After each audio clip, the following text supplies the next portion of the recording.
রাহাত আর মেহেজাবিন গ্রামের বড় খোলা মাঠে বসে গল্প করছিল।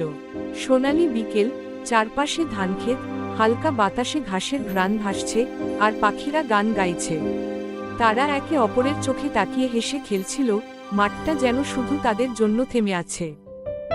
বিকেলের পরে স্কুলের সময় হয়ে এলো। ধীরে ধীরে তারা স্কুলের দিকে হাঁটতে লাগলো। হঠাৎ রাস্তায় রাহাত অন্য এক মেয়ের সঙ্গে কথা বলতে শুরু করলো। মেহেজাবিন একটু অবাক হয়ে চোখে জল ধরে তাকিয়ে রইল। পরের দিন রাহাত মেহেজাবিনকে তার পছন্দের পোশাক কিনে দিতে পারল না। মেহেজাবিন কান্না করল।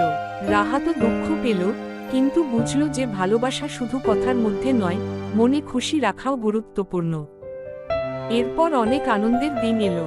তারা গ্রামের মেলায় গেল, ঘোরাঘুরি করল, হেসে খেলল। পুতুল, রঙিন বাতি, ছোট নৌকা, সবকিছু ভিজুয়াল ছিল। মেলায় এক মধুর মুহূর্তে মেহেজাবিন রাহাতকে ফুল দিল, কিন্তু রাহাত খুশি হলো না।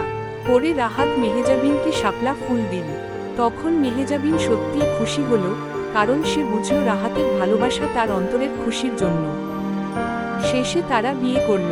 গ্রামের সবাই আনন্দে মাতোয়া। ধানক্ষেত, মাটির বাড়ি, আর হাসি মুখের মানুষ, সবকিছু ভিজুয়াল। রাহাত আর মেহেজাবিন একে অপরের পাশে দাঁড়িয়ে হাসছিল, আর চারপাশে গ্রামীণ জীবনের সরলতা আর শান্তি ভর করেছিল।